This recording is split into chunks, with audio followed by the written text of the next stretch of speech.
بسم اللہ الرحمن الرحیم نحمده ونصلی علی رسوله الکریم اما بعد فاعوذ باللہ من الشیطان الرجیم بسم اللہ الرحمن الرحیم ان تنصروا اللہ ینصرکم ویثبت اقدامکم وقال النبی صلی اللہ علیہ وسلم اقرأوا القرآن فإنه يأتي يوم القيامة شفيعا لأصحابه صدق اللہ العظیم وصدق رسولہ النبی الکریم۔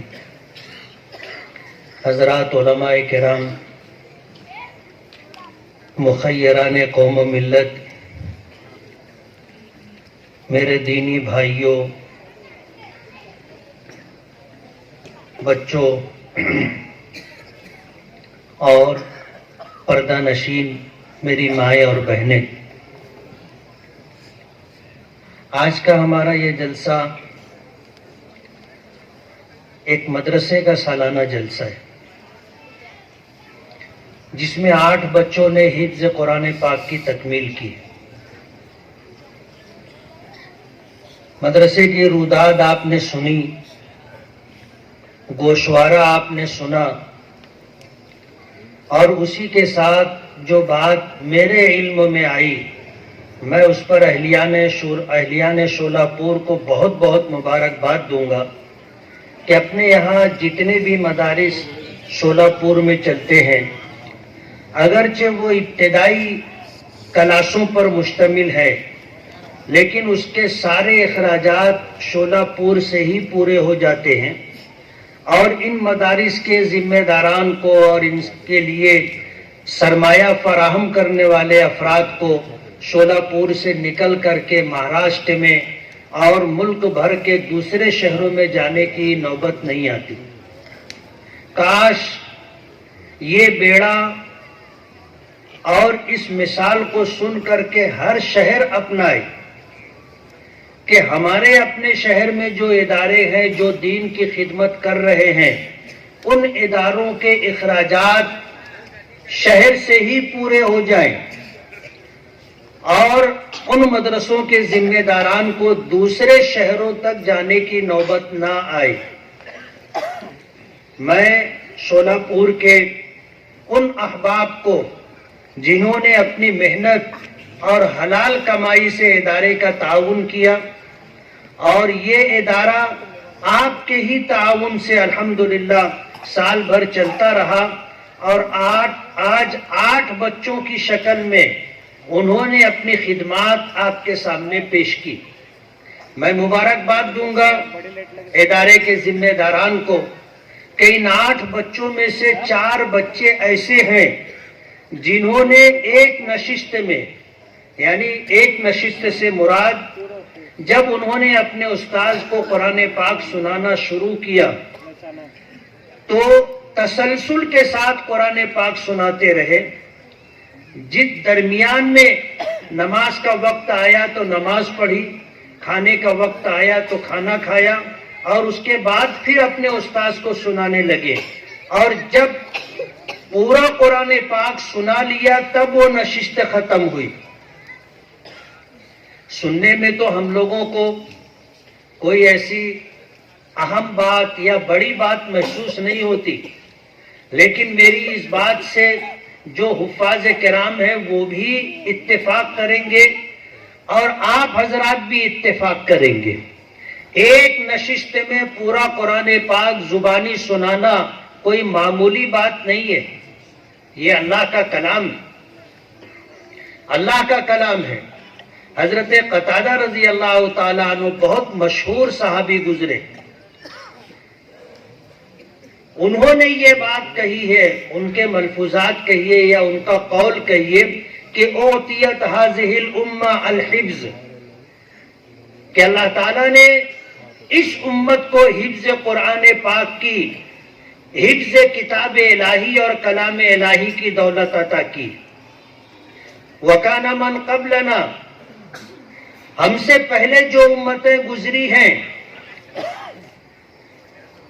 لا يقرؤون کتابہم الا نظرا، وہ اپنی کتاب کو صرف دیکھ کر کے پڑھتے تھے۔ جیسے ہم میں جو حافظ قرآن نہیں ہے وہ قرآن کریم کو دیکھ کر کے پڑھتے ہیں، اور اس طرح پڑھنے کو ناظرن دیکھ کر کے پڑھنا کہتے۔ آج آپ نے سنا کہ جن بچوں نے دینیات سے گزر کر کے کلام پاک کو مکمل کیا، کہا جاتا ہے کہ انہوں نے ناظرہ قرآن پاک مکمل کیا، یعنی دیکھ کر کے قرآن پاک پڑھنا اور سنانا انہوں نے مکمل کیا۔ وَكَانَ مَنْ قَبْلَنَا لَا يَقْرَؤُونَ كِتَابَهُمْ إِلَّا نَظْرًا، ہم سے پہلے جو امتیں گزری ہیں وہ قرآن کریم کو صرف، وہ اپنی کتاب کو صرف دیکھ کر کے پڑھا کرتے تھے۔ فَإِذَا أَطْبَقُوا، جب وہ کتاب کو بند کر دیتے تھے، لَمْ يَحْفَظْهُ إِلَّا النَّبِيُّونَ، تو اس امت میں جو نبی ہوتا تھا اسی کو اس کتاب کی باتیں یاد رہتی تھیں، امت کو نہیں یاد رہتی تھی، عبارتیں یاد نہیں رہتی تھی۔ یہی وجہ ہے کہ آپ پوری دنیا گھوم جاؤ، آپ کو توریت کے حافظ نہیں ملیں گے، آپ کو انجیل کے حافظ نہیں ملیں گے، آپ کو زبور کے حافظ نہیں ملیں گے، آپ کو دیگر صحائف آسمانی کے حافظ نہیں ملیں گے۔ حالانکہ قرآن کریم کی طرح توریت بھی آسمانی کتاب ہے، زبور بھی آسمانی کتاب ہے، انجیل بھی آسمانی کتاب ہے، اور حضرت موسیٰ اور حضرت ابراہیم علی نبینا علیہم الصلاۃ والسلام، ان پر جو صحیفے نازل ہوئے وہ بھی منزل من اللہ تھے، اللہ پاک کی طرف سے اتارے گئے تھے، لیکن ان کے حافظ آپ کو دنیا میں نہیں ملیں گے۔ یہ صرف قرآن کریم کی خصوصیت ہے کہ اس کے حافظ آپ کو ملیں گے، اور شاید ہی دنیا بھر میں کوئی ایسی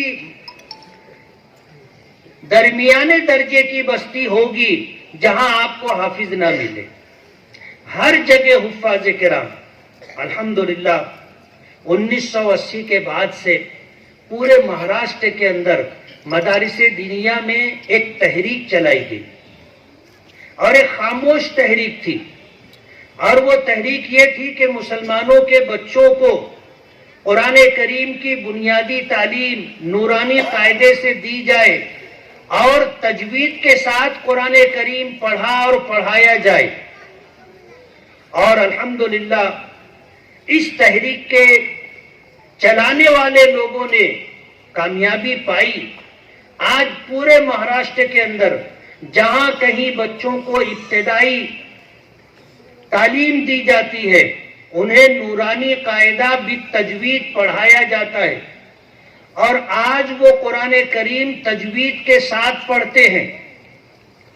اس کا اثر یہ ہوا کہ قرآن کریم کی تلاوت کا جو مزہ تھا، قرآن کریم کی تلاوت کی جو حلاوت تھی، پڑھنے والوں کو اللہ نے عطا کی۔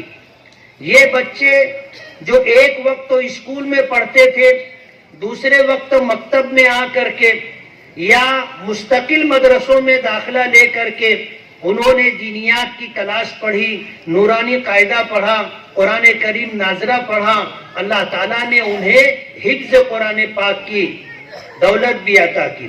انہیں شوق ہو گیا جب قرآن کریم تجوید کے ساتھ پڑھا جاتا ہے تو قرآن کریم اپنے پڑھنے والے پر اثر انداز ہوتا ہے اور پھر اسے اللہ یہ ذوق اور شوق عطا کرتے ہیں کہ وہ قرآن کریم حفظ کرنے لگتا ہے. آج جن 4 بچوں کے متعلق یہ کہا گیا کہ انہوں نے ایک نشست میں قرآن پاک سنایا ہے, ہم میں جو حافظ ہیں وہ اس بات کو سمجھتے ہیں کہ یہ کتنا مشکل کام ہے. آج 600 700 800 صفحات پر مشتمل قرآن کریم اتنا عظیم اور ضخیم ہوتا ہے اور ہمارے یہ بچے سورہ فاتحہ سے اسے سنانا شروع کرتے ہیں تو والناس تک مکمل سناتے ہیں اور زبانی سناتے. ماضی میں یہ بات نہیں تھی, ماضی میں حافظ ہو جاتے تھے لیکن پورا قرآن پاک از اول تا آخر وہ اپنے استاذ کو ایک نشست میں سنا لے ایسا شاذ و نادر ہوتا تھا. گنے چنے لوگ ہوتے تھے کہ جو پورا قرآن پاک اس طرح یاد رکھے ہوں کہ وہ مکمل سنا سکے. شولہ پور میں یہاں 2 سال تراویح پڑھایا, میرے بچپن کا دور تھا اور یہاں شولہ پور میں جو جامع مسجد ہے اس زمانے میں وہاں شبینہ رکھا گیا تھا.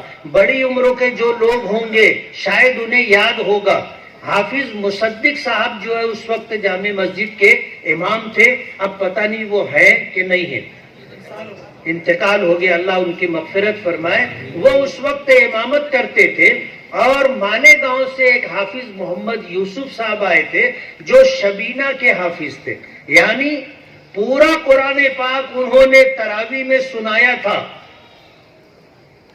اور اس وقت ایسے حافظ شاذ و نادر ملتے تھے کہ جو پورا قرآن پاک سنا سکتے ہوں. تو باقاعدہ ان کو شب قدر میں پورا قرآن پاک تراویح میں سنانے کے لیے دعوت دی گئی تھی اور حافظ محمد یوسف صاحب مانے گاؤں سے یہاں شب قدر میں شبینہ سنانے کے لیے آئے تھے اور پہلی رکعت میں انہوں نے 9.5 پارے کی تلاوت کی تھی. جو بڑی عمر کے لوگ ہوں گے ان کو شاید یہ بات یاد ہوگی. جن لوگوں نے شروع سے نیت باندھ لی تھی انہیں دال آٹے کا بھاؤ معلوم ہو گیا. 9.5 پارہ انہوں نے پڑھ کر کے پہلی رکعت کا رکوع کیا تھا. اور اس وقت میں بھی ایک مسجد میں تراویح پڑھا رہا تھا. تراویح پڑھا کر کے میں آیا, آنے کے بعد شبینہ میں میں بھی شریک رہا. تو اس موقع پر میں نے دیکھا کہ کلکٹر, ایس پی اور ایسے بڑے سرکاری افسران بھی آئے تھے اور ان کے لیے بہت حیرت کی بات تھی. وہ مسجد میں آگے جہاں محراب ہوتی ہے, پرانی مسجد تھی, اس محراب میں جھروکا بنا ہوا تھا, چھوٹی کھڑکی تھی. وہ اس میں سے آ کر کے دیکھ رہے تھے کہ کہیں قرآن پاک دیکھ کر کے تو نہیں پڑھا جا رہا ہے. اس وقت یہ حیرت کی بات تھی, حفاظ کے لیے بھی حیرت کی بات تھی اور ہم مسلمانوں کے لیے بھی حیرت کی بات تھی. لیکن الحمدللہ ابھی مدرسے کی جو رپورٹ آئی دلی خوشی ہوئی کہ ہم جو اب حافظ بنا رہے ہیں ان بچوں کو حافظ بننے کے بعد اس وقت تک چھوڑتے نہیں ہیں جب تک وہ پورا قرآن پاک اپنے استاذ کو ایک نشست میں سنا نہ لے. اور اس کے لیے شروع سے محنت کی جاتی ہے, شروع سے کہ جب بچہ سنانا حفظ کرنا شروع کرتا ہے تو پہلا پارا مکمل ہو گیا تو جب تک وہ پورا پارا اپنے استاذ کو سنا نہیں لے گا دوسرا پارا شروع نہیں کروایا جاتا. جب پہلا پارا اس نے سنا لیا تو دوسرا پارا سبق دیتے ہیں وہ شروع کرتا ہے. 2 پارے ہو گئے تو جب تک 2 پارا سنا نہیں لیتا تیسرا پارا شروع نہیں ہوتا. جب 2 پارا سنا لیا تو تیسرا پارا شروع کرتے. اس طرح جب وہ 5 پارے سنا لیتا ہے تو 6واں پارا اس وقت شروع کرتے ہیں جب یہ 5 پارا وہ زبانی سنا لے.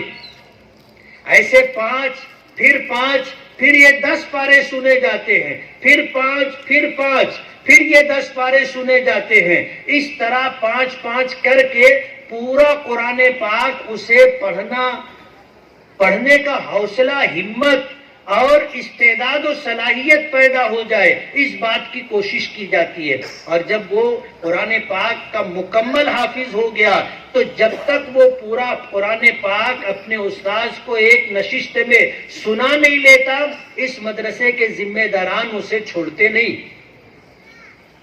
یہ 4 بچے جنہوں نے پورا قرآن پاک ایک نشست میں سنایا ہے، بڑی ہمت اور حوصلے کی بات ہے.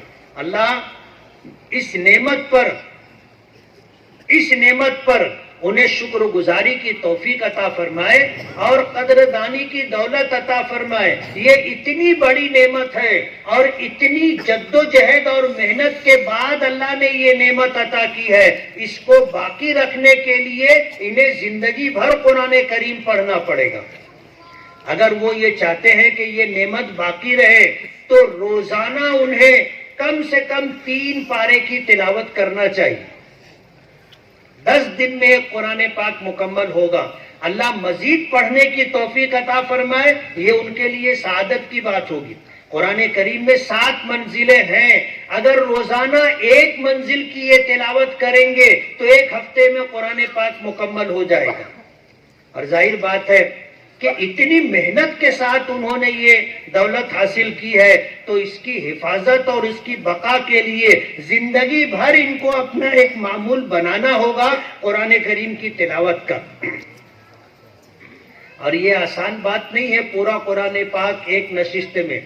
جتنے لوگ دیکھ کر کے قرآن پاک پڑھتے ہیں وہ اگر چاہیں کہ ایک نشست میں، یعنی آج صبح سے ہم بیٹھیں گے، دوپہر کو نماز کے لیے اٹھیں گے، کھانا کھائیں گے، پھر پڑھنا شروع کریں گے، پھر عصر کی نماز کے لیے پھر پڑھنا شروع کریں گے، پھر مغرب کی نماز کے لیے پھر پڑھنا شروع کریں گے، پھر عشاء کی نماز کے لیے اٹھیں گے اور اس کے بعد پھر قرآن کریم مکمل کریں گے. سننا اور بولنا آسان لگتا ہے لیکن آپ پڑھو گے تو سمجھ میں آئے گا کہ اس طرح پورا قرآن پاک دیکھ کر کے بھی ایک نشست میں پڑھنا آسان نہیں ہے. اچھے لوگ نہیں پڑھ سکے. جن کی عادت ہوگی روزانہ ایک معتد بے حصہ قرآن کریم کے پڑھنے کا اور تلاوت کرنے کا، وہی پڑھ سکیں گے. ورنہ یہ معمولی بات نہیں ہے کہ آپ ایک نشست میں پورا قرآن پاک پڑھ لیں. تو حفاظ کرام حفظ کے تعلق سے میری بات سے اتفاق کریں گے کہ اس طرح قرآن پاک یاد ہو کہ ایک نشست میں اسے پڑھا سنایا جا سکے. اور ناظرہ پڑھنے والے بھی میری بات سے اتفاق کریں گے سنانے اور پڑھنے کے تعلق سے کہ قرآن کریم ایک نشست میں دیکھ کر کے پڑھنا اور سنانا بھی آسان بات نہیں ہے. یہ جن 4 بچوں نے ایک نشست میں اپنے استاذ کو قرآن پاک سنایا ہے وہ مبارک بات کے مستحق ہے. مدارس دینیہ، اللہ ہمارے ان اکابرین علماء کو جزائے خیر عطا فرمائے کہ ملک کی آزادی سے پہلے سے مدارس دینیہ کی بنیاد ڈالی. یہ ملک مسلمانوں سے چھینا گیا تھا. انگریز آئے تو بنگال سے لے کر کے میسور تک اور ایک کونے سے لے کر کے دوسرے کونے تک ملک کے اکثر حصوں پر مسلم حکمراں تھے، نواب تھے، ان کی حکومتیں تھی. انگریزوں نے سب سے پہلے نواب سراج الدولہ سے بنگال چھینا تھا اور پھر یہ سلسلہ چلتا رہا.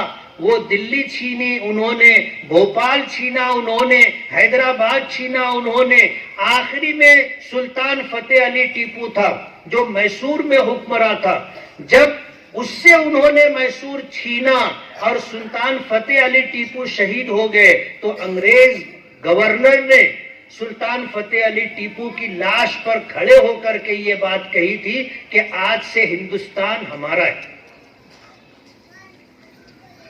انگریز اس ملک پر قابض ہوئے حکومت اور ملک کو انہوں نے ہم سے چھینا تھا. یہی وجہ تھی کہ اس انگریز نے داڑھی اور ٹوپی والوں کو چن چن کر کے شہید کیا تھا. انہیں پھانسی پر چڑھایا تھا کہ یہ لوگ ہیں جو اس ملک کے حکمراں تھے. اگر یہ رہے تو یہ ہم سے دوبارہ یہ ملک کو چھینیں گے. اس نے اپنے بس پر پوری کوشش کی, لیکن ظاہر بات ہے اللہ کا فیصلہ فیصلہ ہوتا ہے جو ہر حال میں نافذ ہو کر کے رہتا ہے. ایک زمانہ گزرا, پھر شاہ عبدالعزیز محدث دہلوی رحمت اللہ علیہ نے اعلان کیا, جب انگریز نے یہ کہا کہ خلق و خدا کی آرڈر انگریز گورنر کا, جب یہ بات کہی تو اس وقت شاہ عبدالعزیز محدث دہلوی رحمت اللہ نے کہا تھا کہ اب یہ ملک غلام ہو گیا ہے اور غلامی کا داغ دھونے کے لیے اب ہمیں جہاد کے لیے میدان میں نکلنا پڑے گا. تو سب سے پہلے مسلمان آئے اور سب سے بڑی قربانی مسلمانوں نے دی. جب مسلمان تنے تنہا اس ملک کو آزاد نہیں کرا سکے, تب برادران وطن کو ساتھ میں لے کر کے ایک بڑی جد و جہد اور کوشش کی گئی, اور 15 اگست 1947 کو ہمارا یہ دیش آزاد ہوا. آپ اگر آزادی کی تاریخ اور غلامی کی تاریخ پڑھو گے تو آپ کو پتا چلے گا کہ جو لوگ یہاں پر حکمراں تھے انگریز, ان کی حکومت میں سورج غروب نہیں ہوتا تھا. یعنی دنیا کے اتنے بڑے علاقے پر وہ حکمراں تھے کہ اگر کہیں رات ہو بھی گئی تو دوسری جگہ سورج موجود ہوتا تھا. اتنے بڑے علاقے پر ان کی حکومت تھی, اور ہندوستان کی فوج سے ہی اتنے بڑے علاقے پر وہ جو ہے حکمرانی کر رہے تھے. شاہ عبدالعزیز محدث دہلوی رحمت اللہ علیہ نے جہاد کا فتویٰ جاری کیا تھا, اور اس فتوے کے جاری ہو جانے کے بعد مسلمانوں نے جہاد شروع کر دیا تھا, اور ایک زمانے تک 100 سال سے زیادہ عرصے تک تنے تنہا مسلمان آزادی کی لڑائی لڑتے رہے. بعد میں برادران وطن کو جوڑا اور یہ آزادی حاصل ہوئی. ہمیں یہ ملک کی آزادی کے لیے مجاہدین کہاں سے ملتے تھے؟ ملک کی تاریخ اٹھاؤ گے تو مجاہدین کی دستیابی کے لیے حضرت مولانا محمد قاسم صاحب نانوتوی رحمت اللہ علیہ, حافظ عابد صاحب, حافظ ضامن شہید صاحب اور ان کے ساتھیوں نے دارالعلوم دیوبند کی بنیاد ڈالی تھی. اسی دارالعلوم دیوبند سے علماء پڑھ کر کے نکلے جنہوں نے ملک کی آزادی کا بیڑا اٹھایا, اور ان کی متحدہ کوشش کے ساتھ اللہ پاک نے اس ملک کو آزادی عطا کی. دیش کی ملک کی آزادی کے لیے دارالعلوم دیوبند کی بنیاد ڈالی گئی تھی. آج 100 سال سے زیادہ عرصہ گزر گیا دارالعلوم دیوبند کے قیام پر, اور الحمدللہ اسی آن بان شان کے ساتھ دارالعلوم چل رہا ہے. ان اداروں کو آپ بے فیض نہ سمجھے. اللہ کا بہت بڑا کرم ہے, جو لوگ ہندوستان سے باہر سفر کر چکے ہیں, شاید اگر ان کی نظر رہی ہوگی تو وہ آپ کو بتا سکیں گے کہ ہمارے اس ملک میں مسلمان اسلامی شان و شوکت کے ساتھ رہے. اس کے لیے آزادی کے بعد جمعیت علماء ہند, جس کی بنیاد 1919 میں ڈالی گئی تھی, حضرت مفتی کفایت اللہ رحمت اللہ علیہ, حضرت مولانا ابوالکلام آزاد رحمت اللہ علیہ, اور اسی طرح شیخ الہند, شیخ الاسلام, ایسے بڑے بڑے اکابرین تھے جنہوں نے جمعیت علماء کی بنیاد ڈالی تھی, اور آزادی کی لڑائی میں جمعیت علماء پیش تھی. اور جب یہ ملک آزاد ہوا تو اس ملک کے لیے دستور, آئین, سنویدھان بنانے کے لیے جو تقریباً 224 لوگوں پر مشتمل ایک کمیٹی بنائی گئی تھی, جس میں ڈاکٹر بھیم راؤ امبیڈکر وہ اس مجلس کے, اس کمیٹی کے صدر تھے. انہوں نے اس ملک کو دستور دیا. ہماری جمعیت علماء کے ان اکابرین نے اس دستور کو سیکولر رکھا کہ ہندوستان میں جو حکومت ہوگی وہ غیر مذہبی حکومت ہوگی, اس کا دستور اور آئین سیکولر ہوگا. اور اس ملک میں بسنے والی تمام مذاہب کی ماننے والی قوموں کو مذہبی آزادی ہوگی، وہ اپنے دین کی تبلیغ بھی کر سکیں گے، اپنے دین کو پڑھانے کے لیے ادارے بھی قائم کر سکیں گے، اور اپنے دین کی بقا کے لیے جدوجہد اور کوشش بھی کر سکیں گے، اور اپنے دین پر آزادی کے ساتھ عمل بھی کر سکیں گے۔ یہ ہمارے دستور میں شامل کیا گیا ہے۔ ملکوں کی جو بھی حکومت ہوگی وہ غیر مذہبی حکومت ہوگی، مذہبی حکومت نہیں ہوگی۔ آج اسی دستور کی دین ہے کہ ہم مسجد بنا لیتے ہیں، ہم مدرسے قائم کر لیتے ہیں، ہم خانقاہیں بنا لیتے ہیں، ہم آزادی کے ساتھ اپنے مرحومین کے انتقال کے بعد شرعی طریقوں پر ان کو دفن کر لیتے ہیں، ہم اپنے مذہب کے مطابق نکاح کر لیتے ہیں، اپنے مذہب کے مطابق ہم جو ہے اپنے تمام تر معاملات کو حل کر لیتے ہیں۔ 1963 میں مسلم پرسنل لا بورڈ قائم ہوا اور ہم نے حکومت وقت سے یہ منوایا کہ یہ مسلم پرسنل لا ہے، جس میں 8 قسم کے مضامین عنوان رکھے گئے ہیں، نکاح ہے، طلاق ہے، وراثت ہے، اسی طرح جو ہے ہبہ اور بخشش ہے، اور بھی معاملات ہیں ایسے 8۔ مذہب اسلام کے اصولوں کے مطابق اس پر عمل ہوگا۔ آج اس کو ختم کرنے کے لیے لوگ کوششیں کر رہے ہیں، لیکن یہ ہمارے آئین اور دستور میں شامل ہے، اور الحمدللہ اسی کی دین ہے کہ آج ہم اپنے مذہب کی تعلیم دینے کے لیے مدرسے قائم کر لیتے۔ جس وقت اس ادارے کی اور مدرسے کی بنیاد 2013 میں پڑی تھی، اس وقت مجھے بلایا گیا تھا، میں اس وقت آیا تھا۔ آج 10 سال کے بعد پھر میرا آنا ہوا ہے۔ اس وقت تین پترے کے شیڈ میں مدرسہ شروع کیا گیا تھا، اور آج الحمدللہ پختہ عمارت ہے۔ اب یہ ایک پودا 10 سال پہلے لگایا گیا تھا، آج شجر سایہ دار ہے، اور الحمدللہ تقریباً 100 بچے کم و بیش پڑھتے رہے۔ 8 بچوں نے حفظ قرآن پاک مکمل کیا۔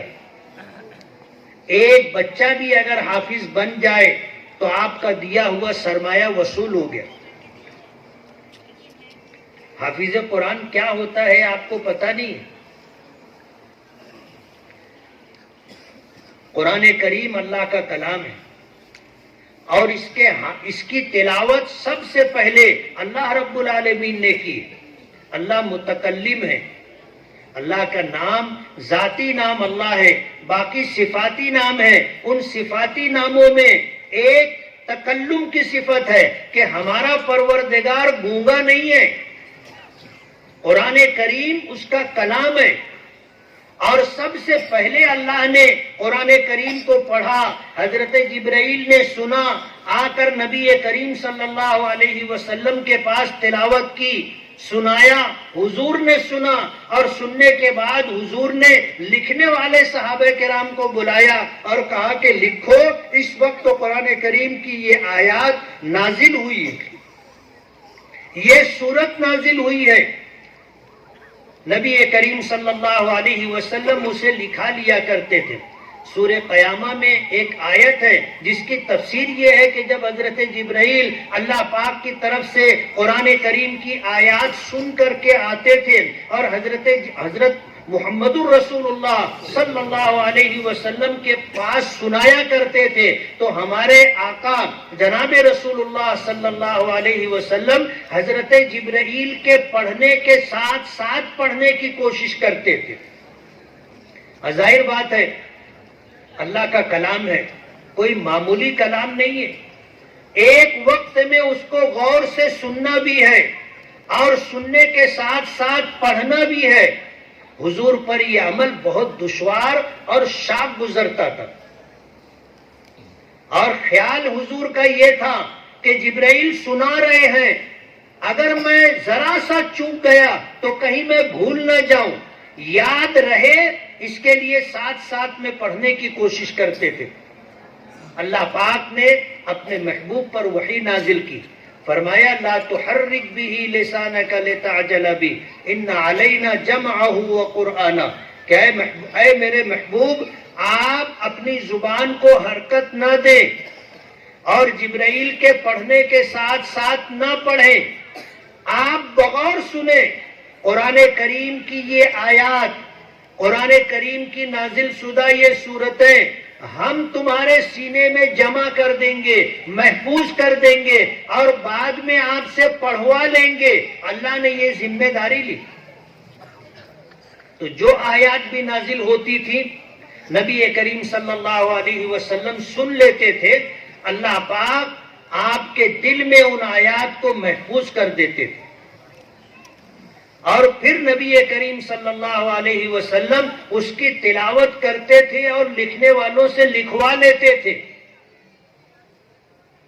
اسی لیے علماء نے لکھا ہے کہ قرآن کریم کے سب سے پہلے حافظ ہمارے آقا جناب رسول اللہ صلی اللہ علیہ وسلم، سب سے پہلے حافظ۔ اور قرآن کریم کا حفظ اللہ پاک کی عطا و بخشش ہے۔ اللہ پاک نے قرآن کریم کو قیامت تک باقی رکھنے کی ذمہ داری لی، ورنہ قرآن کریم سے پہلے آسمانی کتاب توریت آئی، آسمانی کتاب زبور آئی، آسمانی کتاب انجیل آئی، لیکن محفوظ نہیں رہ سکی۔ اس کتاب کے ماننے والوں نے اس میں تحریف کی، اس میں تبدیلی کی، کچھ گھٹا دیا، کچھ اپنی طرف سے بڑھا دیا، اس طرح کے جو ہے انہوں نے معاملات کیے۔ بے عینی ہی وہ کتاب توریت، انجیل، زبور جو اللہ پاک کی طرف سے نازل ہوئی تھی وہ رہ نہیں سکی۔ قرآن کریم آخری کتاب اور خاتم النبیین، آخری نبی و رسول حضرت محمد الرسول اللہ صلی اللہ علیہ وسلم پر نازل کی گئی کتاب، اللہ نے اس کی حفاظت کی ذمہ داری لی۔ فرمایا انا نحن نزلنا الذکر وانا له لحافظون، کہ قرآن کریم کو ہم نے نازل کیا ہے اور ہم ہی اس کی حفاظت بھی کریں گے۔ اب یہ قرآن کریم محفوظ رہے، اللہ پاک نے اس کے حفظ کرنے کی، اس کو حفظ کرنے کی اس امت کو جو ہے تلقین کی۔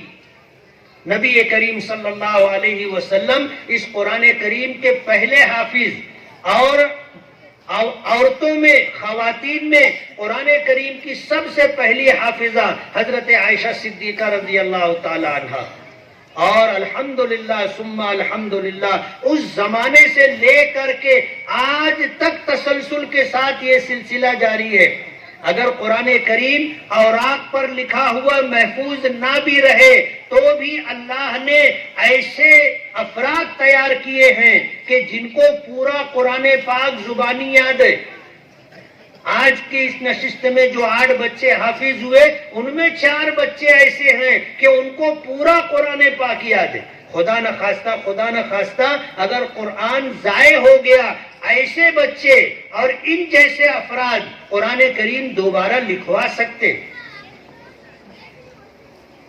یہ اللہ پاک کی طرف سے قرآن کریم کی حفاظت کا انتظام ہے۔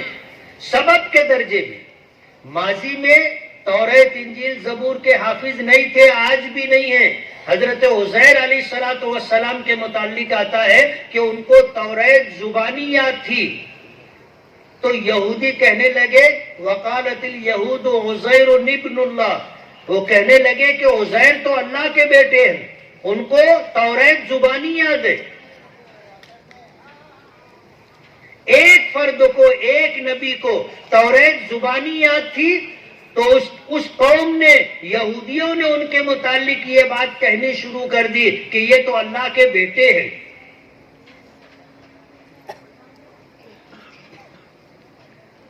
قرآن کریم لاکھوں کی تعداد میں یاد کرنے والے افراد اس امت میں موجود ہیں، اور قرآن کریم کے متعلق آتا ہے کہ اگر ایک حرف کی تلاوت کی جائے تو 10 نیکیاں، اور نماز میں قرآن کریم پڑھا جائے تو کم سے کم 100 نیکیاں اللہ پاک عطا کرتے۔ واللہ یضاعف لمن یشاء، اور اللہ اخلاص کی بنیاد پر 100 سے زیادہ نیکیاں دینا چاہے تو دے سکتا ہے، اور اللہ نے وعدہ کیا ہے دینے کا۔ ہمیں جو دین ملا ہے یہ وہ دین ہے جو قیامت تک رہے گا، اور اس کی بنیاد قرآن کریم ہے، اور قرآن کریم کی آیات کی تفسیر و وضاحت میں جو باتیں ہمارے آقا جناب رسول اللہ صلی اللہ علیہ وسلم نے فرمائی ہے وہ احادیث مبارکہ ہیں، اور مدارس دینیہ میں یہی قرآن کریم پڑھایا جاتا ہے اور یہی احادیث پڑھائی جاتی۔ آپ کے یہاں جو ادارے ہیں وہ عربی اول، عربی دوم، عربی سوم اور چہارم تک ہے، کاش یہاں پر ایسا ادارہ ہو کہ جہاں بچے مکمل عالم بن کر کے نکلے، قرآن کریم کی مکمل تفسیر پڑھ کر کے، احادیث مبارکہ کے دورے کی کلاس پڑھ کر کے مکمل عالم بن کر کے نکلے۔ اس علاقے میں شولہ پور میں مسلمانوں کی ایک بڑی تعداد، میرا اندازہ ہے کہ شاید 3، 3.5، 4 لاکھ مسلمان ہوں گے۔ کتنے؟ 3 لاکھ، 4 کے قریب۔ ایک ایسا ادارہ کاش آپ لوگ بنائیں جہاں ہمارے بچے مکمل عالم بن کر کے نکلے۔ مکتب کا نظام آپ کے یہاں الحمدللہ بہت اچھا ہے، بہت اچھا ہے۔ میں کل رات آ گیا تھا، آج دن بھر کچھ معلومات میں نے اکٹھا کی، اس میں یہ بات سامنے آئی کہ شولہ پور ضلع میں، شولہ پور میں 2 مدرسے ہیں جو شولہ پور میں اور قرب جوار کے دیہاتوں میں مکتب کا نظام دیکھتے، مکتب میں مسجدوں میں امامت کرنے والے، اور اسی طرح جو ہے بچوں کو گاؤں دیہات میں قرآن کریم اور نورانی قاعدہ پڑھانے کے لیے جو مکتب کا نظام ہے اس کو بہت مستحکم اور مضبوطی کے ساتھ چلا رہے۔ یہ خاموش خدمت ہے، شاید آپ کو پتہ نہیں ہوگا، لیکن یہ ہماری بنیاد ہے۔ بنیاد دکھائی نہیں دیتی، لیکن بغیر بنیاد کے عمارت کھڑی نہیں ہو سکتی۔ مکتب کا نظام آپ کے یہاں بہت اچھا ہے، گاؤں گاؤں دیہات کے اندر مسلمانوں کے بچوں کو باقاعدہ استاذ ناظرہ قرآن کریم پڑھاتا ہے، نورانی قاعدہ بھی تجوید پڑھاتا ہے، دین کی موٹی موٹی بنیادی باتیں ہمارے بچوں کو سکھائی جا رہی ہیں۔ اور شولہ پور والوں کی ذمہ داری ہے کہ وہ مسلمانوں کے بچے اور بچیوں کو دین پر باقی رکھنے کی کوشش کرے۔ شاید آپ کو پتہ نہیں ہوگا، ہندوستان میں ارتداد جو پھیل رہا ہے، یعنی مسلمان بچے اور بچیاں جو اسلام چھوڑ کر کے دوسرے مذہب والوں کے ساتھ جا رہے ہیں، شادی کر رہے ہیں یا ان کے ساتھ رہ رہے ہیں، اسلام چھوڑ کر کے یہ مرتد ہو رہے ہیں۔ سب سے زیادہ ارتداد بمبئی میں، اس کے بعد ارتداد پونا میں ہے، اس کے بعد ارتداد آپ کے شولہ پور میں ہے۔ آپ کو پتہ نہیں ہوگا، دشمن آپ کا گھر خالی کر رہا ہے، دشمن آپ کا گھر خالی کر رہا ہے۔ آپ کی ذمہ داری ہے کہ یہاں ہمارے جو بچے بچیاں ہیں ان کو دین کی بنیادی تعلیمات سے واقفیت ہو، انہیں پتا ہو کہ مسلمان کس کو کہتے ہیں۔ اور میں ایک بات آپ کو بتانا چاہتا ہوں، آپ کو سمجھ میں آئے گا کہ ایک بچی غیر مسلم کے ساتھ چلی گئی، ان کے ماں باپ نے، خاندان کے لوگوں نے روکنے کی بہت کوشش کی، لیکن کام بنا نہیں۔ اس کے بعد ضرورت محسوس ہوئی کہ اسے پھر سمجھانا چاہیے۔ 3 علماء نے جا کر کے اسے سمجھایا، اور جب اسے بتایا کہ اللہ کے رسول اور دین اسلام اور قرآن کریم یہ کیا ہے، جب اس کا تعارف کرایا تو وہ بچی رونے لگی، بہت روئی، اور اس نے کہا آج تک ہمیں کسی نے یہ بات نہیں بتائی۔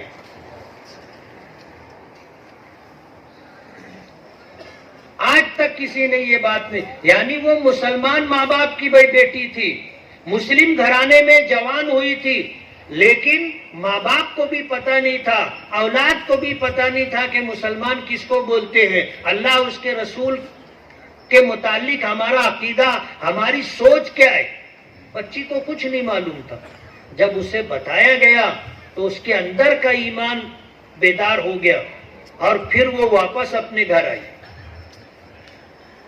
آج جو ارتداد ہے، یعنی جو اسلام چھوڑ کر کے جاتے ہیں، انہیں یہی پتہ نہیں ہے کہ ایمان کیا ہے، اسلام کیا ہے، اللہ اس کے رسول کے متعلق ہمارا کیا عقیدہ ہونا چاہیے، دین اسلام کیا ہے، قرآن کریم کیا ہے، ان کو پتہ ہی نہیں ہے۔ اس لیے شولہ پور والوں کی ذمہ داری ہے، اگر لوگ آپ کا گھر خالی کرنا چاہتے ہیں اور آپ کے بچوں کو دین اسلام سے برگشتہ کر کے انہیں دوسرے کسی مذہب میں لے جانے کی کوشش کر رہے ہیں تو ان کو روکنا آپ کی ذمہ داری ہے۔ اور روکنے کا طریقہ یہ نہیں ہے کہ جب وہ جانے لگے تو آپ سامنے آ کر کے کھڑے ہو جائیں۔ روکنے کا طریقہ یہ ہے کہ آپ اپنے بچوں کو سچا پکا مسلمان بنائیں، اللہ اس کے رسول کی پہچان کرائیں، قرآن کریم پڑھنا سکھائیں، دین کی بنیادی موٹی موٹی باتیں انہیں بچپن میں آپ پڑھائیں اور یاد کرائیں۔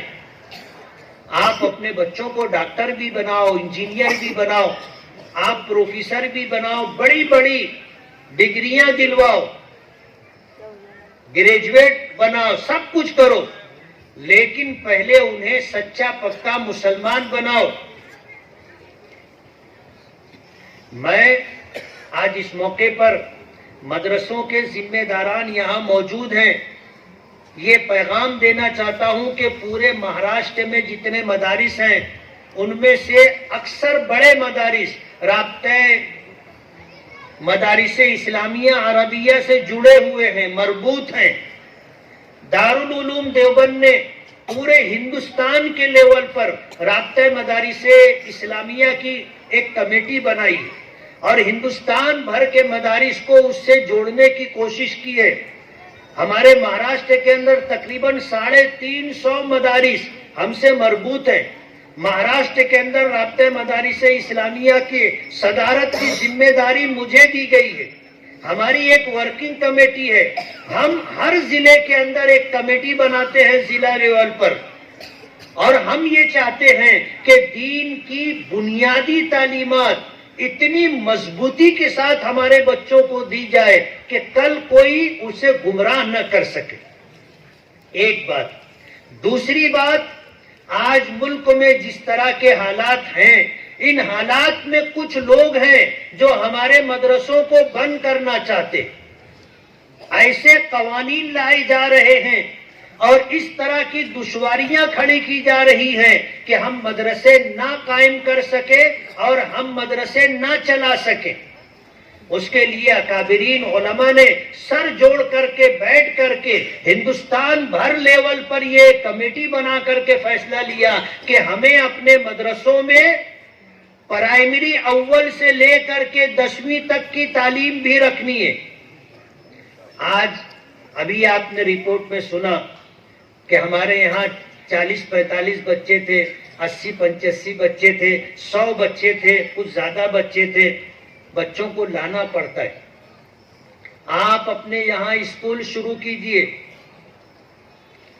آپ اسکول شروع کرو گے، لوگ اپنے بچوں کو اسکولی تعلیم دلانا چاہتے ہیں، آپ کے یہاں رہنے کی جگہ نہیں رہے گی، اتنے بچے آپ کے پاس آئیں گے، اور اس میں فائدہ ہمارا یہ ہے کہ آج لوگ یہ چاہتے ہیں کہ اس کا بچہ پڑھا لکھا ہو۔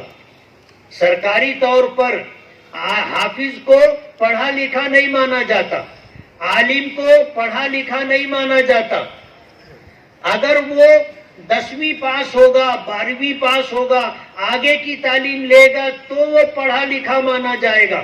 آنے والے دنوں میں اب پاسپورٹ الگ الگ کلر کے آئیں گے، جو پڑھا ہوا ہوگا اس کا پاسپورٹ الگ کلر کا ہوگا، جو جاہل ہوگا یا جاہل مانا جائے گا اس کا پاسپورٹ الگ کلر کا ہوگا۔ اپنے مدرسوں میں آپ اسکول کا پرمیشن لیں، اور اپنے مدرسے کی تعلیم کے ساتھ ساتھ آپ بچوں کو پہلی پرائمری سے لے کر کے 8ویں تک، پھر 9ویں اور 10ویں تک، اور اللہ آپ کو توفیق دے ان بچوں کو 11ویں اور 12ویں کا امتحان دینے کے لیے تیاری کروائیں، اور انہیں جو امتحانی مراکز ہوتے ہیں وہاں ان سے امتحان دلوائیں، تو ہی یہ ہمارے ادارے چل سکیں گے۔ ورنہ اگر آپ کے یہاں عصری تعلیم اگر آپ نے نہیں رکھی، آنے والے دنوں میں ایسے قوانین آئیں گے کہ آپ کو مدرسے بند کرنے پڑیں گے۔ ظاہر بات ہے اگر ہم نے مدرسہ بند کر دیا تو ہمارا دین ہم سے ختم لے لیا جائے گا۔ جب مدرسے ہی نہیں رہیں گے تو جو حافظ ہیں وہ جب تک ہیں، جو عالم ہیں وہ جب تک ہیں، جب نئے حافظ اور عالم بننا بند ہو جائیں گے تو آگے کوئی ہمیں دین کی بات بتانے والا، مسئلے مسائل بتانے والا نہیں رہے گا۔ آج جو ارتداد کی لہر ہے کہ اسکولوں میں، کالجوں میں پڑھنے والے بچے اور بچیاں اسلام چھوڑ کر کے جا رہے، ان کے پاس دین کی تعلیم نہیں ہے۔ آپ اپنے اسکول قائم کریں، لڑکیوں کے الگ، لڑکوں کے الگ اسکول قائم کریں، اور انہیں اسکول کی تعلیم کے ساتھ ساتھ دین کی تعلیم بھی دیں، انہیں سچا پکا مسلمان بنائیں۔ یہ ہماری وقت کی ضرورت ہے، آج نہیں تو کل آپ کو کرنا پڑے گا۔ میں نے مدرسے کے ذمہ دار سے پوچھا کہ آپ کے مدرسے کی زمین کتنی ہے؟ انہوں نے کہا 2 ایکڑ۔ شہر کے باہر اگر آپ اسکول کا پرمیشن لینے جائیں گے تو 2 ایکڑ جگہ کا ہونا لازمی اور ضروری، اور شہر کے اندر اگر آپ اسکول جاری کرنا چاہتے ہیں تو 1 ایکڑ جگہ آپ کے پاس ہونا ضروری۔ مدرسے کو اللہ نے پہلے سے 2 ایکڑ جگہ دی۔ آپ اپنے بائی لاز میں، اپنے اصول و ضابطے کے اندر ترمیم کریں، اور دینی تعلیم کے ساتھ ساتھ آپ اسکولی تعلیم بھی جاری کریں، تو ہمارے بچے اگر 10ویں تک جاتے ہیں تو انہیں دین کی تعلیم بھی مل جائے گی، اور الحمدللہ ہمارا بچہ 10ویں پاس بھی کر لے گا۔ مالیگاؤں میں ہم لوگ اس لائن کی کوشش کر رہے ہیں، اور ہم نے پیچھے سے ایک کوشش کی کہ اسکول میں پڑھنے والا بچہ ایک وقت اسکول میں جاتا ہے، دوسرے وقت مدرسے میں آنا چاہیے۔ پچھلے سال بڑے مدرسوں میں اور مکتب میں بننے والے حفاظ کرام کی تعداد 550 سے زیادہ تھی، اور ان میں تقریباً 250 کے قریب وہ حفاظ تھے، بچے اور بچیاں، جو ایک وقت اسکول میں پڑھ رہے ہیں اور دوسرے وقت مکتب میں آ کر کے انہوں نے ناظرہ پڑھا، دین کی بنیادی تعلیم لی، اللہ نے حفظ کا شوق دیا، 2 سال 3 سال 4 سال میں وہ حافظ بن گئے۔ ہم یہ چاہتے ہیں کہ آنے والے دنوں میں اگر کوئی ٹیچر ہو تو حافظ بھی ہو، ٹیچر ہو تو دین کا جاننے والا بھی ہو، ڈاکٹر ہو تو دین کا جاننے والا بھی ہو، پروفیسر ہو تو دین کا جاننے والا بھی ہو۔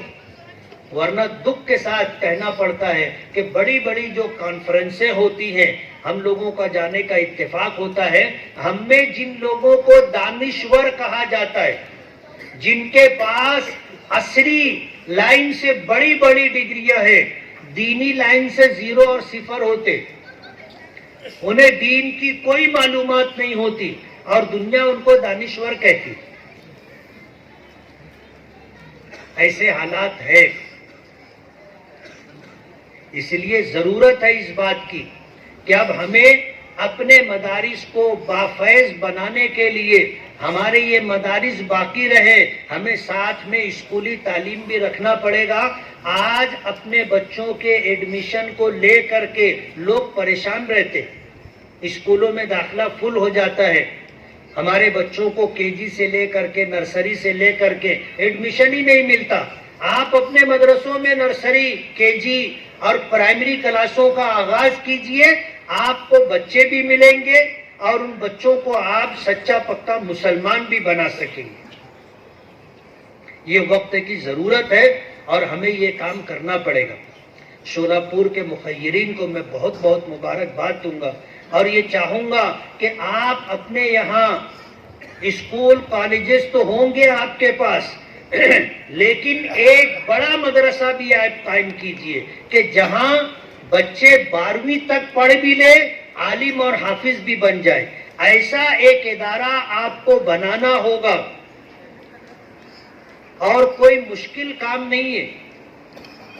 اگر شولاپور کے لوگ ان جیسے اداروں کو 40-45 لاکھ روپیہ چندہ دے سکتے ہیں تو میرے لیے تو بہت حیرت کی بات ہے. ایک شہر سے یہی ایک مدرسہ آپ کے شہر میں نہیں ہے، ایسے اور بھی 10 مدرسے ہوں گے اور ان تمام مدرسوں کا خرچہ آپ اٹھاتے ہو. اور یہ مذہب اسلام کی دین ہے کہ مذہب کے نام پر، دین کے نام پر سب سے زیادہ خرچ کرنے والی اگر کوئی قوم ہے تو مسلمان ہے. دوسری قومیں دھرم اور مذہب کے نام پر خرچ نہیں کرتی. مسلمان مسجد بنانے کے لیے، مدرسہ بنانے کے لیے اور مکتب میں اپنے بچوں کو دین کی بنیادی تعلیم دلانے کے لیے، مدرسوں میں اعلیٰ تعلیم دینی دلانے کے لیے جو چندہ دیتا ہے وہ ایک بہت بڑی رقم ہے جو ہمارے دین کی بقا اور تحفظ کے لیے کام آ رہی ہے. اور یہ ہماری سب سے بڑی ضرورت ہے، ورنہ سازش اور پلان اس طرح کا بنایا جا رہا ہے کہ جس طرح اسپین ہے، کرناتا ہے، غرناطہ ہے اور قرطبہ ہے، وہاں بڑی شان و شوکت کے ساتھ اسلام تھا. 800 سال تک مسلمانوں نے وہاں حکومت کی تھی. آج وہاں ایک مسلمان نہیں ملتا، ایک مسلمان نہیں ملتا. قرطبہ کی جامع مسجد دنیا کی بہت بڑی مسجدوں میں شمار ہوتی ہے. وہاں کوئی نماز پڑھنے والا نہیں، نہ اذان ہوتی ہے نہ نماز ہوتی. کہاں 800 سال تک مسلمانوں نے وہاں حکومت کی. وہ تاریخ ہندوستان میں دہرانے کی پلاننگ کی جا رہی ہے. اگر ہم نہیں جاگے، ہم بیدار نہیں ہوئے اور اپنے دین کی بقا اور جد و جہد کے لیے ہم نے کوشش نہیں کی تو آنے والی ہماری نسلیں، ہماری اولادیں ہم کو معاف نہیں کریں گی. اس لیے ہم یہ طے کر لیں کہ ہم اپنے بچوں کو عصری تعلیم ضرور دلائیں گے. ہمیں اچھے ڈاکٹر کی، اچھے انجینئر کی، اچھے وکیل کی، اچھے عالم کی، اچھے حافظ کی ضرورت ہے. اچھا وکیل بھی ہم کو چاہیے، لائر، اچھا بیرسٹر بھی چاہیے ہم کو، اور اچھا ڈاکٹر، انجینئر، پروفیسر بھی چاہیے. لیکن یہ اچھے ڈاکٹر، انجینئر اور پروفیسر اچھے سچے پکے مسلمان بھی ہوں، یہ ہماری ضرورت ہے. اور یہ کام مدرسے کے ذمہ داران کر سکتے. بہت آسان ہے، صرف شرط یہ ہے کہ ہم طے کر لیں اور فیصلہ کر لیں کہ ہم کو یہ کرنا ہے. انشاءاللہ یہ کام ہو جائے گا. آج اس موقع پر مدرسے کے ذمہ داران نے جو پیغام آج 8 بچوں کے حافظ بننے کی شکل میں دیا ہے، میں اسے آگے بڑھانا چاہتا ہوں. آج شولاپور میں ایک اچھا مدرسہ جہاں مکمل عالمیت کی تعلیم دی جا سکے، جہاں ہمارے بچوں کو 10ویں اور 12ویں تک کی تعلیم دی جا سکے، ایسا ادارہ بنانا ضروری ہے. اور چھوٹے چھوٹے جتنے ادارے ہیں وہاں اسکولوں کا نظام بھی آپ قائم کرو. انشاءاللہ ہم پورے مہاراشٹر کے لیے ایک نصاب ترتیب دے رہے ہیں جو آسان بھی ہوگا اور انشاءاللہ اس کو آپ آسانی سے پڑھوا بھی سکو گے اور ہمارے یہ بچے امتحان دے کر کے کامیاب بھی کر سکیں گے. یہ نظام اب ہمیں لے کر کے چلنا پڑے گا.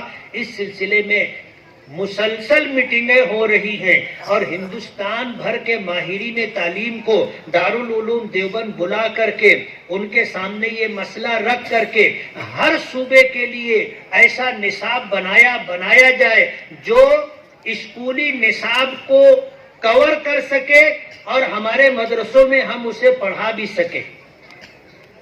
اس بات کی کوششیں ہو رہی اور انشاءاللہ مایوسی نہیں ہے. ہمت مرداں مدد خدا. ہم نے اگر ہمت کر لی، فیصلہ کر لیا، اللہ کی مدد ہمارے ساتھ آئے گی. دوسری بات مجھے یہ کہنا ہے کہ ہمیں اپنے اولادوں پر سچا پکا مسلمان بنانے کی جدوجہد اور کوشش بھی کرنا ہے. اللہ کی مدد ہمارے ساتھ کب رہے گی؟ جب ہم اللہ کے دین کی مدد کریں گے. قرآن کریم کی آیت میں نے پڑھی، ان تنصروا اللہ ینصرکم. اگر تم اللہ کی مدد کرو گے، یعنی اللہ کے دین کی مدد کرو گے، تو اللہ تمہاری مدد کرے گا. ضرورت اس بات کی ہے کہ ہم سچے پکے مسلمان بنے. ایک بچے نے تقریر کی کہ اسلام زندہ تھا، اسلام زندہ ہے اور انشاءاللہ قیامت تک زندہ رہے گا. ضرورت اس بات کی ہے کہ مسلمان بھی رہیں. اسلام ہے، کرتبہ میں مسلمان نہیں ہے، غرناطہ میں مسلمان نہیں ہے، اسپین میں مسلمان نہیں ہے. اسلام ہے تو اسلام تو رہے گا. اسلام رہے گا، مسلمان بھی رہنا چاہیے. آج ہم لوگ دعویٰ تو کرتے ہیں کہ ہم مسلمان ہیں، لیکن اسلامی احکامات، اوامر و نواہی آج ہم میں نہیں ہے. انگریزوں کا زمانہ تھا، ایک زمین کے ٹکڑے کو لے کر کے ہندو اور مسلمانوں میں جھگڑا تھا. دونوں طرف ایک ایک دعوے دار تھے. مسلمان کہتا تھا کہ یہ پلاٹ میرا ہے، ہندو کہتا تھا کہ یہ پلاٹ میرا ہے، اور یہ مقدمہ انگریز کی عدالت میں گیا. مسلمان نے اعلان کیا کہ اگر میرے حق میں فیصلہ ہوگا تو میں یہاں مسجد بناؤں گا. سب مسلمان اس کے ساتھ جڑ گئے کہ یہ اس کے حق میں فیصلہ ہو تو ایک مسجد بنے گی. ہندوؤں نے بھی اعلان کر دیا کہ اگر یہ پلاٹ ہم کو ملا، ہمارے حق میں فیصلہ ہوا تو ہم یہاں پر مندر بنائیں گے. انگریز نے اندازہ لگا لیا کہ بڑا خون خرابہ ہوگا، بہت بڑا مسئلہ پیدا ہو گیا. اب کیسے فیصلہ ہو؟ ایسا فیصلہ جس سے امن و امان، لائے نڈر باقی رہے. دونوں فریق سے الگ الگ رہ کر کے جج نے مشورہ کیا. ہندوؤں کی طرف سے یہ بات آئی کہ مسلمانوں میں فلاں شخص ہے، آپ اس کو حکم بنا دو. اگر وہ فیصلہ کر دے کہ یہ زمین مسلمانوں کی ہے تو ہم مسلمانوں کو دے دیں گے، اور اگر وہ فیصلہ کر دے کہ یہ زمین ہندوؤں کی ہے تو ہم مان لیں گے. آپ مسلمانوں سے پوچھو.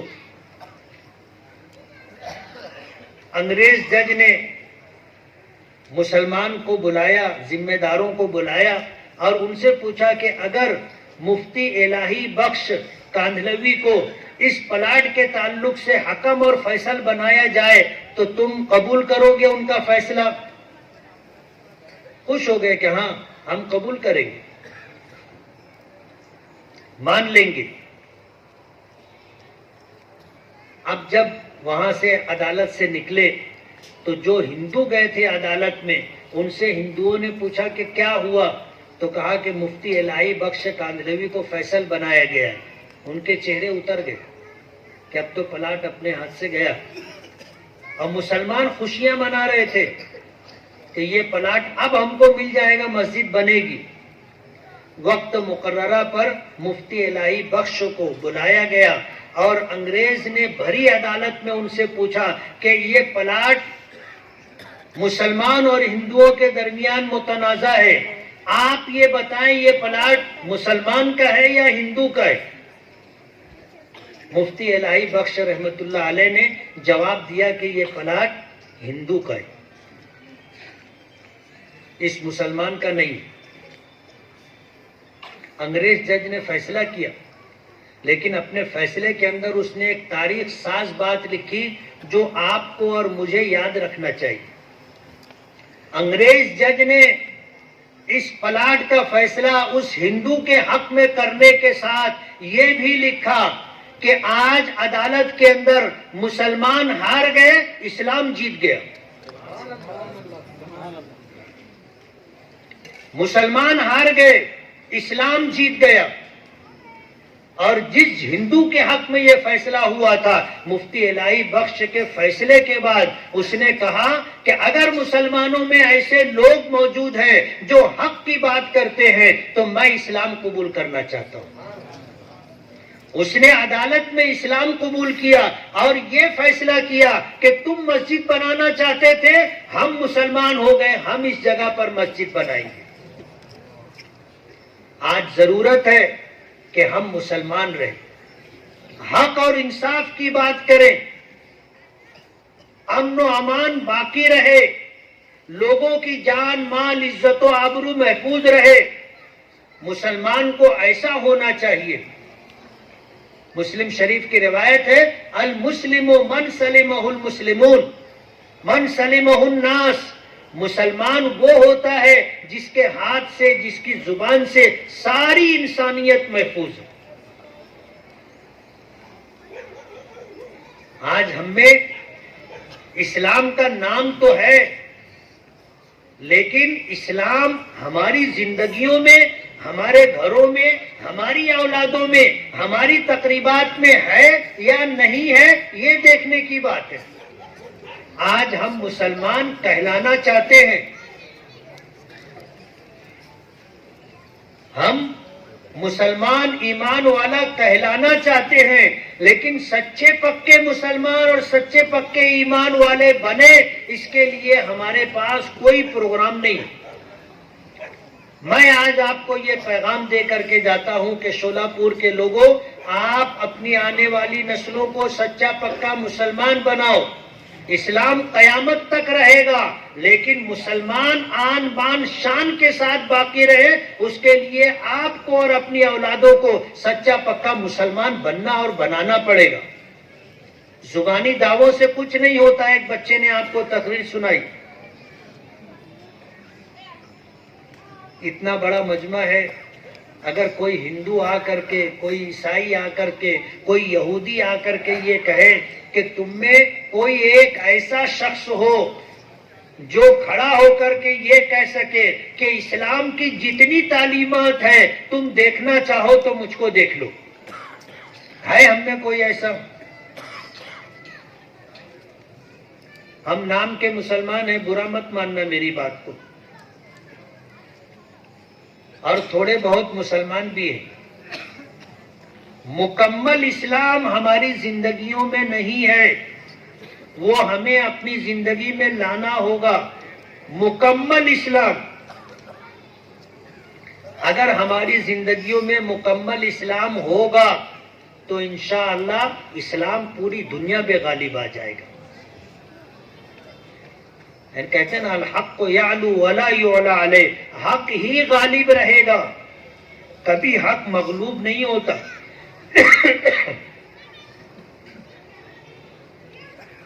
اس لیے اپنے بچوں کو سچا پکا مسلمان بنائے. ایک ایسا ادارہ قائم کریں جہاں مکمل عالمیت کی تعلیم ہوتی ہو، اور اس ادارے میں پڑھنے والے بچے 10ویں اور 12ویں تک کی تعلیم بھی حاصل کر سکیں. دیگر اداروں کو بھی اسی راستے پر چلنا ہوگا. اپنے بچوں کو سچا پکا مسلمان بناؤ گے تو انشاءاللہ ارتداد کا یہ فتنہ ہمارے یہاں سے ختم ہو جائے گا. ورنہ آپ کو پتہ نہیں ہوگا، میں بتا کے جا رہا ہوں کہ سب سے پہلے نمبر پر مہاراشٹر کے اندر ارتداد سب سے زیادہ بمبئی میں ہے، اس کے بعد پونا میں ہے، اور تیسرے نمبر پر آپ کا شولہ پور ہے. اللہ ہم تمام کی حفاظت فرمائے. آج اس موقع پر اس گفتگو میں جو باتیں میں نے اپنی رکھی ہے، میرا درد دل تھا جو میں نے رکھا ہے، اللہ مجھے بھی اس پر عمل کرنے کی توفیق دے، اور آپ کو بھی اللہ اس پر عمل کرنے کی توفیق دے. وآخر دعوانا ان الحمدللہ رب العالمین.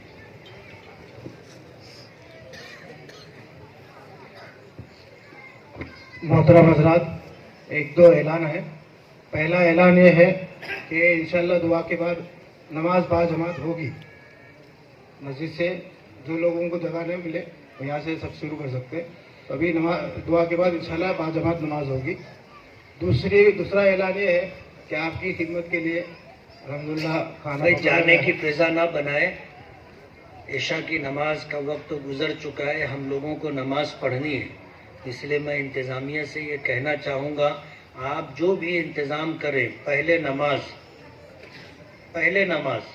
اس کے بعد کھانا، اس کے بعد تمام کام بعد آپ شکریہ ادا کر دیں، مختصر سی دعا ہوتی ہے، اذان دے، لوگ نماز کی تیاری کر لیں اور نماز پڑھ کے جائیں، کوئی بغیر نماز پڑھے نہ جائے، آپ گھر چلے جاؤ گے پھر آپ نماز نہیں پڑھ سکو گے، کہتے نا کہ آدمی گھر گیا تو گر گیا، شیطان اپنا کام کر دیتا ہے، آپ بغیر نماز کے سو جائیں گے۔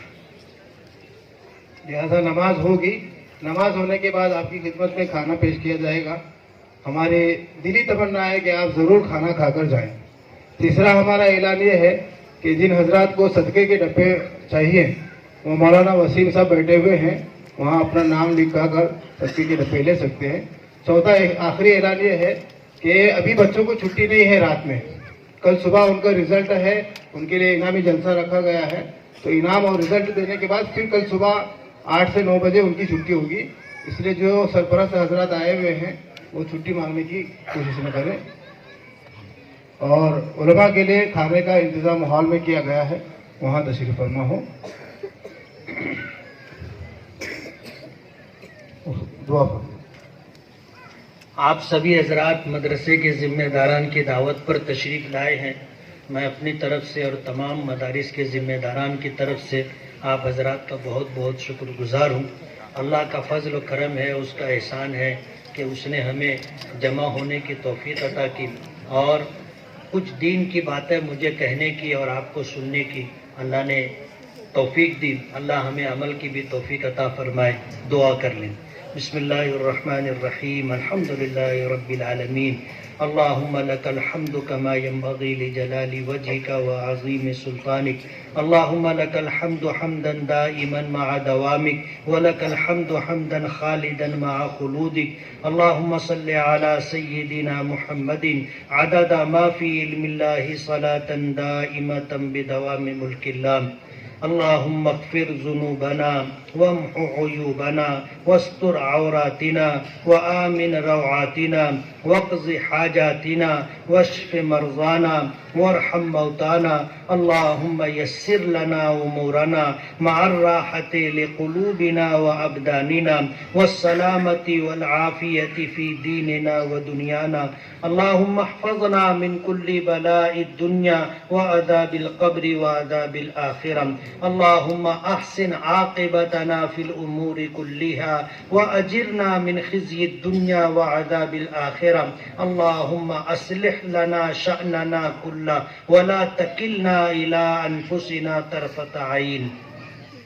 اے اللہ ہمارے گناہوں کو معاف فرما، ہماری خطاؤں سے درگزر فرما، ہمارے عیبوں کی پردہ پوشی فرما، اے اللہ ہمارے کاموں کو آسان فرما، ہماری کوششوں کو باہر آور فرما، پروردگار عالم تیرے دین کو اور تیرے دین کے ماننے والوں کو مٹانے کی سازشیں اور کوششیں ہو رہی ہے، پروردگار عالم دستگیری فرما اور ہمیں ہمت اور حوصلہ عطا فرما، صلاحیت و استعداد عطا فرما کہ ہم تیرے دین کی حفاظت کر سکیں، قرآن کریم کی حفاظت کر سکیں، احادیث مبارکہ کی حفاظت کر سکیں اور آنے والی نسلوں کو دین سے آراستہ و پیراستہ کر سکیں۔ پروردگار عالم ہمارے دل آپ کی 2 انگلیوں کے درمیان ہیں، آپ جس طرف چاہتے ہیں پھیر دیتے ہیں، اے اللہ ہم آپ سے ہدایت کی توفیق مانگتے ہیں، اے اللہ ہم آپ سے ایمان کی بھیک مانگتے ہیں، اے اللہ ہم آپ سے اسلام کی بھیک مانگتے ہیں،